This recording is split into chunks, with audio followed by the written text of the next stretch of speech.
Last game, I just praised Xabi Alonso for holding back on the fake high press. Well, it's happening again. Same issue, back on display against Celta Vigo.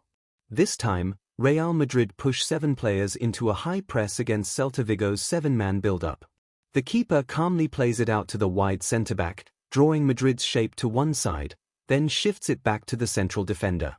That's all it takes, a simple pass sequence, and Madrid's press already starts to crack. Bellingham's ready to charge at the right centre-back, but the problem? Look closely, Celta Vigo's midfielder Roman is completely free in midfield. No one picks him up. This is where Tchouaméni should step up, but he doesn't. You can even see Valverde and Arda Güler pointing, trying to tell their teammates to cover the space. There's a real lack of coordination here. And then comes Fran Garcia, sprinting like a madman to close down the wing-back again. We've seen this exact scenario multiple times in the match.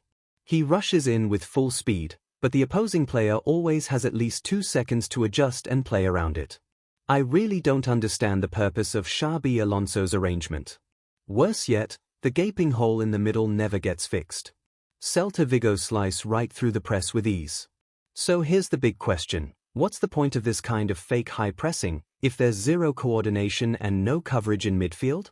Another sequence, and yep, it's that fake high press from Real Madrid again. No physical pressure, no passing lanes shut down, just players stepping up without actually doing anything. So once Celta Vigo break through, their 3 forwards are immediately running straight at Madrid's high line.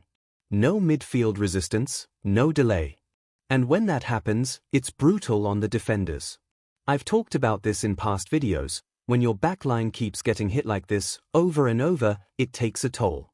Physically and mentally. As a result of the overload, Militão had to leave the pitch injured in the 24th minute. Off the ball, Real Madrid stick with the same 4-4-2 shape we saw last game. Fair enough.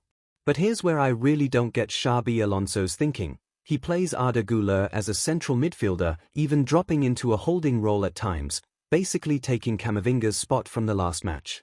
Now look, I'm not here to judge a young player too harshly. But based on what we've seen so far, both from the eye test and the stats, Arda Güler's defensive game just isn't there yet. So using him in a position that demands defensive awareness, positioning, and physicality? That's not setting him up to succeed, it's doing the opposite. In the second half, Arda Güler charges out recklessly, gets easily bypassed, and suddenly Tchouaméni is stuck dealing with a 2v1. If he shifts over to cover for Arda Güler, the center's wide open. So he holds his ground, and what happens? Moriba again, completely free. With a gap appearing through the middle, Real Madrid's backline narrows, which opens up space on the flanks. Celta Vigo whip in a pinpoint cross for the goal. One last thing, let's talk about shape rotation. Celta Vigo sit deep with numbers behind the ball, and Mbappé drops back to get involved. But here's the problem, no one fills the space he leaves behind. The striker zone is just empty. And what's worse? Everyone else just stands still. No movement, no runs, no rotations. It looks almost comical, and honestly, we see this exact scene almost every game.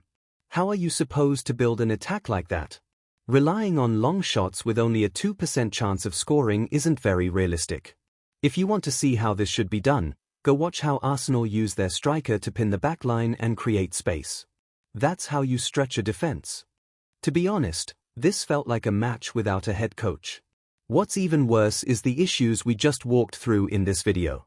The same fake high pressing, the same questionable player roles, the same issue at the striker position, we've seen them before. More than once.